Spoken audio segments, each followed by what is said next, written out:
Hey, everybody, welcome to another episode of the Killing Me Smalls podcast. I am your host, Mike Small. You can follow me on Twitter. You see it right there, at Real Mike Small. And you can also subscribe to the Painted Lines on YouTube, and you'll get some good stuff like this, as well as other things on other sports, culture, and all you can ever imagine. You can fill up your day on YouTube. Just Google the Painted Lines and make sure you subscribe. On the pod today is one of the very, very talented NBA writers, Keith Smith. I've been following him for a while.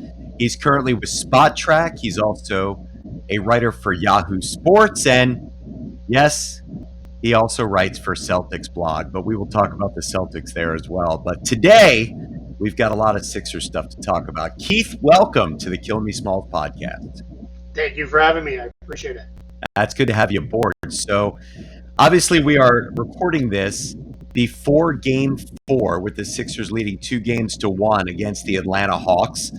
It's been an interesting ride. It looked like the Sixers couldn't adjust at all what the Celtics were trying to do in the first game. What the Hawks were trying to do in the first game, and now the Hawks don't seem to be able to adjust back. Is that your take so far? What have you seen so far in this series? Yeah, I think playoff series are always about adjustments and then the adjustments to those adjustments. And I think what we've seen here is Doc Rivers made some really good changes. Really kind of started towards the end of the game one. I think they found some stuff that worked, put that into play for game two. On the defensive end, that's clearly defending Trae Young with Ben Simmons and Matisse Thybulle. For the majority of the possessions that he's on the court. They're trying to make sure that's the guys that are throwing at him. And then on the offensive end, I think they are playing with more movement. They were kind of stagnant in game one. And I think part of that was trying to really work Joel Embiid in there, make sure he could get going. But it kind of became one of their old Achilles heels was toss it into Embiid and everybody else stands around and watches it work. And that doesn't work in today's NBA. It's not like the NBA, I grew up on where you throw it into the post, let the big man eat and do your thing. It's, so that got a little messy. Now they're doing more movement. I think Ben Simmons is doing a pretty good job of running things offensively, getting downhill, making plays for others and those things, even if he's not scoring a lot. So, yeah, I think that's what it is. And I think on the Hawks side, they've got to do more as far as trying to get Trae Young freed up, both as a scorer and playmaker. And then defensively, they've got to figure out a way to handle Joel Embiid, and I don't know that they're going to come up with one. Yeah, I mean, I think Embiid has been pretty amazing, but I think the reason the Sixers have done well is twofold. One, Ben Simmons' defense on Trae Young, and two, Tobias Harris has been that other go-to scorer that the Sixers seem to have lacked the last couple of years. Yeah, absolutely. Yeah, that's been their kind of thing going into the last couple of seasons. It's been Embiid. You knew what you were going to get out of him. Mm-hmm. One thing is now, though, he's playing deeper into ball games and playing better deeper into those games. It used to be he might score 40 through three quarters, but you knew he wasn't going to have any gas left in the tank by the time you get to the fourth quarter. Now he does. And alongside that, Tobias Harris has stepped up as a scorer. They've got the shooters around them finally, right? We've been begging for that for a couple of years. Go get more shooters. They've got that, and then that's, I think, allowed Simmons to be a lesser part of the scoring offense, and he can focus more on defense and playmaking, which fits his skills a lot better. Simmons takes a lot of heat in Philadelphia for his inconsistency around scoring. I mean, I think everybody respects what he does on defense. From a national perspective, is Simmons underappreciated in your opinion, or is he overrated in your opinion? I'm just curious your perceptions. Yeah, I think he's almost more appreciated on a national level than he is locally. It feels like he just gets beat up all the time. Locally, I do a couple standing radio spots in the local market, and they're always, asking me, like, is this guy really good or not? And my opinion is, yeah, he's great. He's an elite defender. He's one of the few guys in the league that can truly defend 1 through 5. We hear that terminology thrown around a lot, but there's usually a lot of liberty being taken there with defending the 1 or the 5, no matter who that guy is. But Simmons can really do it because he's got that size and he's got that skill and quickness and all those things. And then as a playmaker, he's great. And as a scorer, I think I've long since given up on him ever being a jump shooter. It's just never going to happen. And that's made me a lot happier of a fan of watching him play because I'm not always hoping for more. Right now, get into the paint, break your defense down, find shooters. I wish he'd be a little more aggressive to score at times, in and around the paint. But that kind of comes and goes. I think the other thing we got to remember too, he's still a relatively young guy, so hopefully that comes as he figures things out. Did you have a vote for Defensive Player of the Year? And if you did, if you did, would you have voted Simmons or Gobert? I would have voted for Rudy Gobert. I'd love to know why. Sure. Yeah. Every single defensive metric, and you can believe in some of them more or not, had him at the top of the list, and a lot of them historically great. At the top of the list with Rudy Gobert. Everything that Jazz team does defensively is based around funneling guys into him inside the paint, whether it be how they defend pick and roll, how they run shooters off the arc, how they defend corner actions, how they defend side actions. Everything is designed around get them into Gobert and let him handle it. And he, backboned one of the best defenses in the league and the best team in the league in the regular season. It's a regular season award. So, I know people always scream he gets played off the floor in the playoffs, which doesn't really happen, the way people think it has in the past. But, yeah, I'd go Gobert, but I would add Simmons second. Yeah, I'm not going to debate you on it, but it just I was surprised this year. I really thought Simmons deserved it. I felt like Gobert, having won it the last 2 years, deservedly so. But with the fact that Simmons does so much more to affect a game, in my opinion, by just look at this series as one. I mean, you saw what Trae Young did in game one, and then, you redeploy Simmons on him and it turned the series around, basically. Yeah, I think if it was the most versatile defender, I think it would clearly be Ben Simmons. It wouldn't even be a question in the league. There's nobody else really in that ballpark. I think the next closest is probably Marcus Smart, and he had a really down year this year. But yeah, if it was most versatile, easily it's Ben Simmons. But I think best, I have no issue with Rudy Gobert getting it. The Sixers were the number one seed going into the playoffs, yet they still seem to be thought of as the team that would be the underdog in the Eastern Conference Finals, depending on who wins, Bucks or Nets. Do you think that that's warranted? And do you think they've been disrespected as a number one seed? Yeah, I think it's warranted, but I do think they've been disrespected a little bit because I've seen a lot of people say if it's the Nets, they have no chance. And I don't think that's true at all. I think they very clearly have a chance. I'm in the camp where I'd rather play the Nets than the Bucks as the Sixers. Oh, really? I do. I don't think the Nets have an answer for Embiid where the Bucks do. Yeah, I don't know that either one really has a good answer for Embiid. I don't. I think Philly, because of the presence of Simmons, and I think if Danny Green is back healthy and Thibault, you have three defensive guys you can throw at the Nets that really make a difference for them. I think, and then you have kind of Embiid kind of hanging around the back line to clean anything up. He's basically going to play 2 miles off of Blake Griffin. And, if you lose because Blake Griffin hits a bunch of three-pointers, you tip your cap and you move on. But, yeah, I think they match up quite well. So because of that reason, I think it's warranted because I do think the Nets and Bucks are slightly better teams. But I don't think it's one of these things where the people who are saying they have no chance, that to me seems that's like a bridge or two too far. Yeah, you know what sucks is the way this year went is that not once did the Sixers play the Nets at full strength. Every time I was looking forward to that game and circled it on the calendar, Irving and Durant would be out or Harden and Durant would be out or whatever it was. And you really don't get a feel. I mean, I saw the Sixers play the Bucks. The Sixers were shorthanded and they got beaten up pretty well by the Bucks. I think the Bucks are a pretty good team with Drew Holiday and Middleton and Giannis. I'll take my chance. I know it sounds crazy, but I could put Simmons on Harden, and he's shown that he can play him pretty well. And I feel like Embiid and Tobias could double Durant. And, I'll take my chances with Thibault on Irving and see what happens. I just think it'd be a more interesting series. But either way, I hope to see it. Sixers need 2 more wins to get there. Yeah, and I think they're going to get them at this point. I feel pretty good about that. Yeah, maybe the Hawks win this next one at home, and they push it a little further. But the Hawks have a long way to go.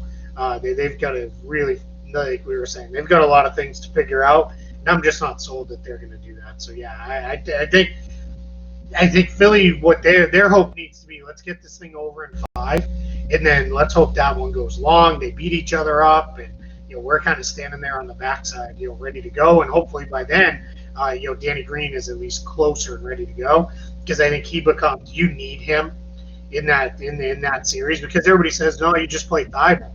Well, you can't play 48 minutes a night. No. And the drop off now without Green is massive.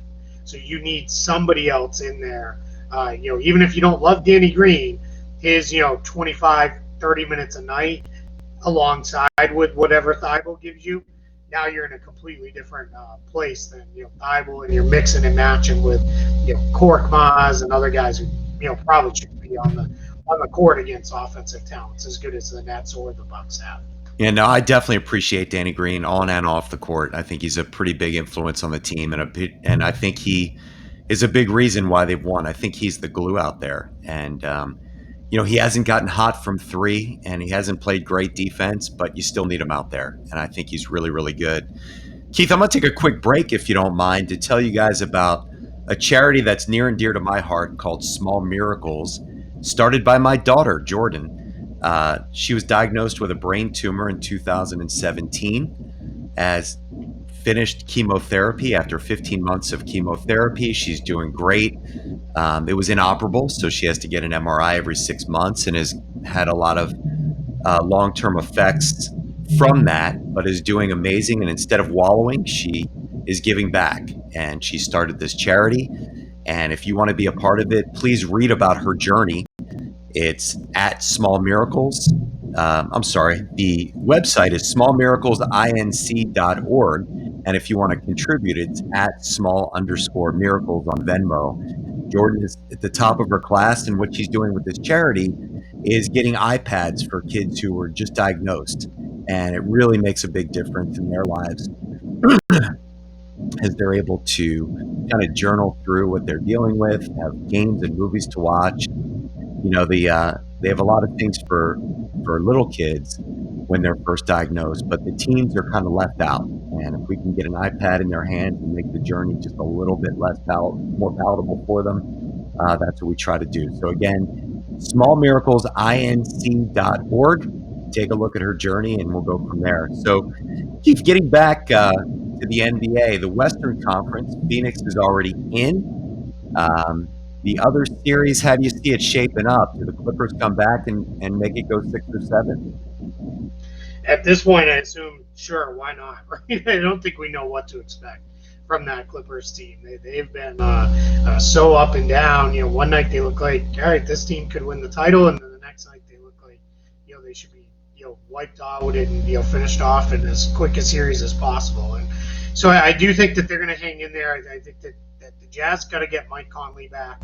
They really need him on the floor. Donovan Mitchell was clearly limited in the last time they played, so they need to get him back healthy as well. So we'll see, how the rest of that series plays out. But it's definitely going to be something as we get into that. I think if the Jazz can beat them tonight, I think it's probably done. Yeah, I would agree. 5 or 6 at the most. Yeah, but if the Clippers can get a win, then I think the Clippers have a chance to pull this series out, because I just think the longer it goes, the better it is for the Clippers. Yeah, I still expect the Clippers to win it, and I'm saying this on the heels of Game 4, but Game 5 rather. So no, Game 4. I'm sorry, my addition is not great, but I still believe the Clippers are going to win it. I think they've got the talent. I think Paul George is playing better. I think Kawhi is Kawhi. We saw it firsthand in Philadelphia what Kawhi is, and it'll be interesting. I want to talk to you a little bit about the Celtics. I know you work for Celtics blog, and I read yesterday the article you wrote wrote about what Brad Stevens needs to do to fix this thing on your Yahoo Sports blog. Tell me a little bit about what you think the Celtics need to do. Are they close? Is it a teardown? Is Tatum and Brown that good that you can just throw some pieces there and they're right there? What are your thoughts? Yeah, Mike, go ahead and go get a sandwich or something. Come back in an hour or so, and I'll finish up on that one. No, they have a lot of work to do. It's Brad Stevens is facing kind of an uphill battle here, roster decision wise. They are very fortunate to have Jason Tatum and Jaylen Brown and have those two. They could have had Markelle Fultz, They could have had, yep. Yeah, that was that one and Kevin Garnett trade. Those will go down as Danny Ainge playing his cards absolutely perfectly right there. But those two guys, young all-stars, signed long-term, so you're already starting from a really good base. Their challenge is basically everything around them has a lot of uncertainty. Kemba Walker's on a max contract with a couple years left, but his health is now a concern. After a guy who was one of the more durable players during his entire Charlotte tenure, now he's starting to break down in Boston. Marcus Smart has only 1 year left on his contract. Their bench outside of Tristan Thompson was made up of kids, young guys who were only in their anywhere from their rookie to third season. And in the third season, guy Robert Williams has been in and out of the lineup so much it's almost more like he's starting his second year. And then you have Evan Fournier, who was their big trade deadline acquisition. He's a free agent. They're right up against the luxury tax. There's a question of how much ownership wants to pay the luxury tax for a team that's not a true title contender. So they've got a lot of work to do. Again, very fortunate to start with Tatum and Brown as your building blocks and where you're starting from. So that part is huge. But everything else after that, there's a lot of question marks there. There still seem to be a lot of comparisons between Tatum and Ben Simmons, even though they are completely different players. Tell me where you forecast both of them for the next 5 years. Yeah, I think they are both multi-time All-Stars. We know that's going to be the case. I'd be surprised if they're not. It'll be something where they miss half a season to not make an All-Star team. So I think they're both All-Stars. I think Tatum has a little bit higher upside because he's just a far better offensive player. He's a much better scorer. He's a shooter that Simmons will never be. And he's growing into becoming a pretty good passer. He's never going to be Simmons' level as a passer. Simmons could someday lead the league in assists. Tatum will never do that. But Tatum's upside is, somewhere between 25 and 30 points per game as a scorer. 10 rebounds a night and probably 5 assists, 6 assists maybe, as he continues to grow. Defensively, Simmons is better. He's more versatile. But Tatum is also a very good defender, in his own right. That was kind of his calling card coming into the league. It was like he'll play right away because he can defend at an NBA level, and he's proven that. This past year wasn't his best year as a defender, but he also had to carry an offensive load like we've never seen. So I think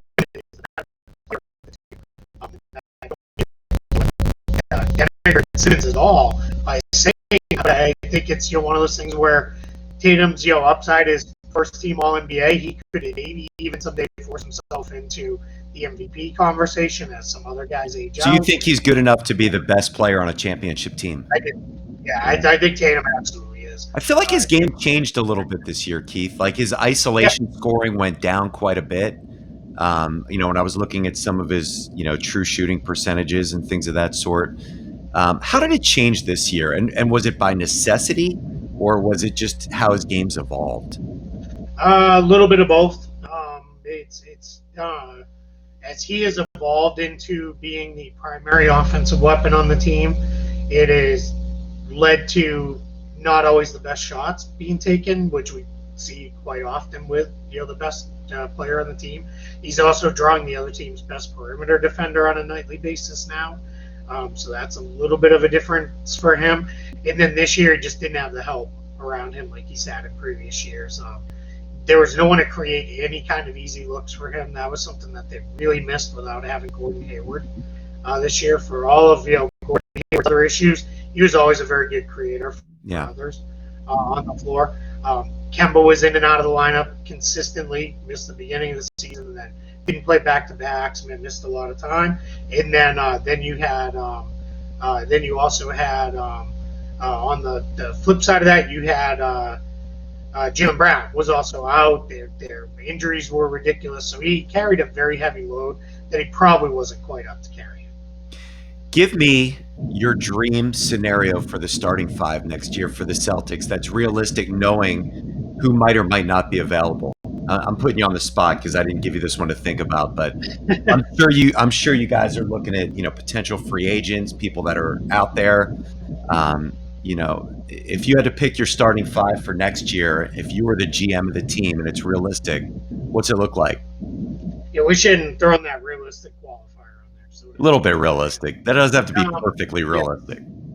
to be completely honest, it probably looks a lot like what it looked like this year. It's probably Tatum, Brown, Walker, Smart, and a big.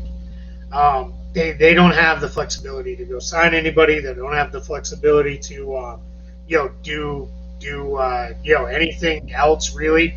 It's going to be one of those things where I'm just not sure where they land. You don't think they attach a pick for somebody to take Kemba's contract or any of that kind of stuff? The problem is if they do that to clear the space, it's going to be they're running into two different things there. They are how do I put this? You're not going to get anything worthwhile for him back. It doesn't create any kind of meaningful cap space because they're so far over the cap, either with or without him. Right. So they're in a really tough spot. Yeah. Well, I know that there's plenty of people that are listening to this right now who are Sixer fans that aren't going to play the violin for you, but it's definitely one of the fun rivalries, and there's nothing better than when the Sixers and Celtics are both good. So, Keith, hopefully we can have you back on the show. I appreciate you joining. Thanks for joining the show. Really appreciate it. Thank you for having me. I appreciate it, and good luck with you, and all the best in the world for you and your family, and good luck with your daughter's charity as well. That's an awesome thing she's doing. Yeah, thank you so much, and thanks everybody for listening to the Killing Me Smalls podcast. Again, follow me on Twitter at RealMikeSmall. Subscribe to the Painted Lines. Keith, where does everybody find you and read your work? You can find me on Twitter at Keith Smith NBA. You can find my written work at Spot Track, Celtics blog, and Yahoo Sports. Awesome. Keith, thanks again for joining. Everybody have a fantastic rest of your week.